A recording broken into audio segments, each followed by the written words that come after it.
Per me questa è una nomina che rappresenta un importante momento decisivo rispetto a quelli che sono gli obiettivi di questa società.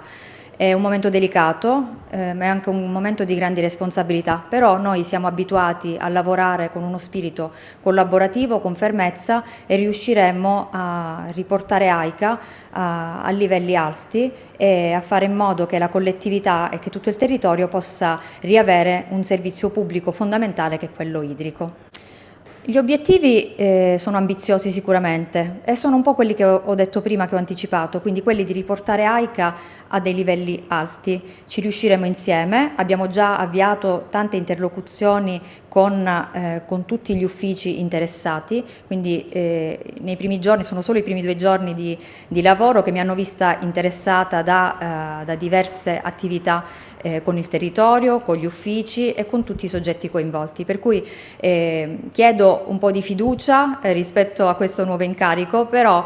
sono sicura che con serenità riusciremo uno per volta a risolvere tutti i problemi che ci sono. Abbiate un po' di pazienza, un po' di fiducia e scoprirete che un giorno e una cosa per volta riusciremo a ridarvi quella fiducia che ci deve essere verso un servizio pubblico, che è quello idrico, che è un servizio che tutti dobbiamo avere. Io faccio parte di questo territorio e proprio perché tengo al mio territorio farò in modo che tutte le mie competenze, tutte le mie capacità e l'esperienza che negli anni mi ha portato oggi ad essere qui con voi possano fare in modo che ci sia una svolta decisiva e sono sicura che ci sarà.